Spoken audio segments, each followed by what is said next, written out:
If you're a small business owner competing against larger teams, learning how to work as fast as possible without compromising the quality of your work is a surefire way of having a chance of winning in the marketplace. In this video, I'm going to show you why this is important and, more importantly, how to actually become faster at what you do.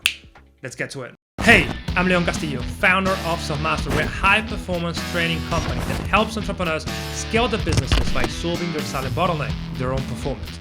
We transform the unproductive, overwhelming, and focused entrepreneurs into laser-focused business athletes that can achieve in one day what they previously achieved in 1 week.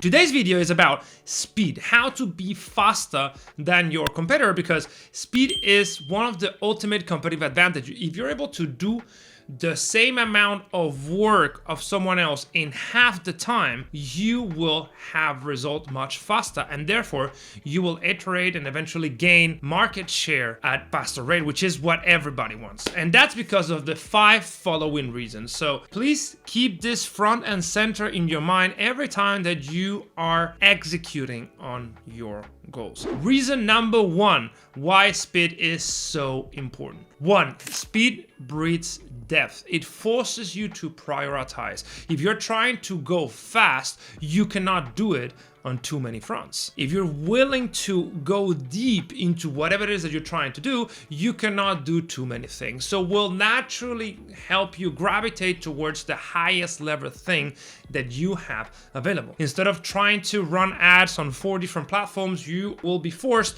to run ads on the best platform. Instead of being on 100 social media channels, you will only prioritize and go deep and fast in the highest leverage, in the channel that provides more yield. And this is a constant across your company. Reason number 2, it removes friction and dead weight, because when you are forcing yourself to go very fast, you do not have time literally to entertain thoughts, emotions, plans that do not align with your goals, because you are focused on getting to your goals as fast as possible. So everything and anything that is not aligned with those goals has to go. And this is very good because it also forces you to focus on your pre-selected course of action. 3, it starves doubt. This is very important. One of my mentors used to say that the devil awaits on an empty calendar, on an empty agenda. If you are constantly working very fast on getting to your goals, you don't have time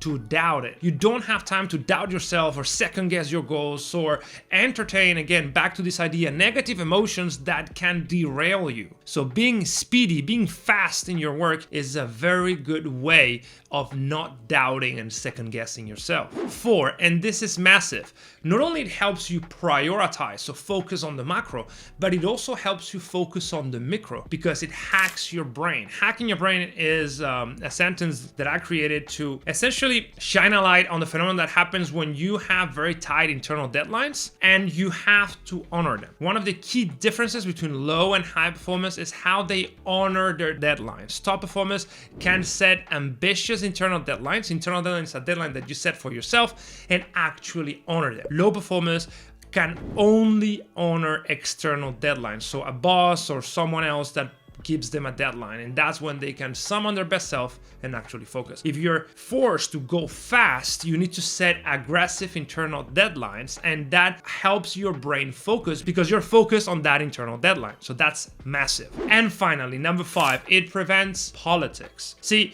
most politics in big or small teams come from a lack of alignment, comes from not pursuing the same goals with the same intensity. If you have designed your company for speed, you're chasing the fewest number of goals that actually make sense at the highest speed that it is possible. So there's no room for a lack of alignment, and therefore there's no room for politics, which creates a feedback loop that helps your team deliver and execute at a highest level. If this is resonating with you, remember to subscribe and like the video so you never miss out on any juicy videos. And quick question for you though, have you ever thought about speed as a fundamental business competitive advantage? What do you normally do to be faster than those you're competing against? So we covered the why, now let's cover the how. How can you become faster in your work? Well, step number 1, work in quarterly cycles with a clear scoreboard.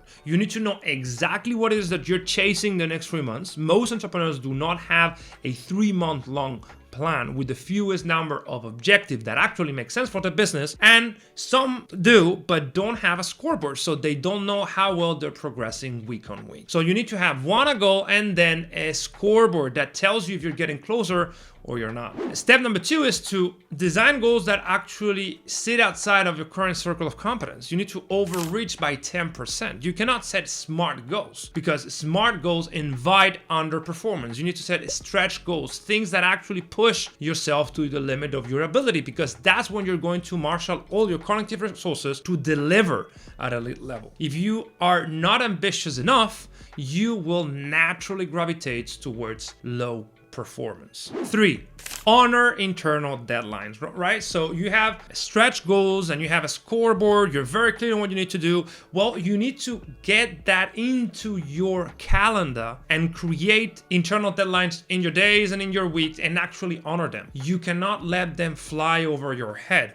You need to execute on them so that you're constantly creating upward momentum, which will eventually become self-sustaining. When you have been executing at a high level for long enough, you tend to gravitate towards that high speed level of function. 4, architect your life and work for speed, right? So you need to remove friction and dead weight at each step of the way. You need to do as few things as possible so that all your cognitive energy is devoted to moving fast in your business. That means hiring a cook, hiring a driver, whatever it is that you need on your day-to-day, you need to find ways of not devoting your attention to doing it, because that naturally invites entropy into your system. 5, up your standards weekly, right? So last week's performance should be the minimum standard that you're allowed to do this week, and so on and so forth. So by the end of the 3rd month of the quarter, you are a totally different person, operating at a much higher speed than you ever thought possible. That's how you architect your work life for speed. 1, having clear goals that sit outside of current level of your ability, so you're actually summoning your best self, that actually have a scoreboard so you can track your progress, that you bring that down to your calendar and you create internal deadlines that you're able to honor. Then 4, you architect your life and work for speed, so you do not entertain mindless stuff that does not help your goals. And finally 5, you up your standards weekly, so that over time you create so much momentum towards your goal that speed becomes the natural operating system. I hope this was useful. Please let me know in the comment if it was, and see you in the next video.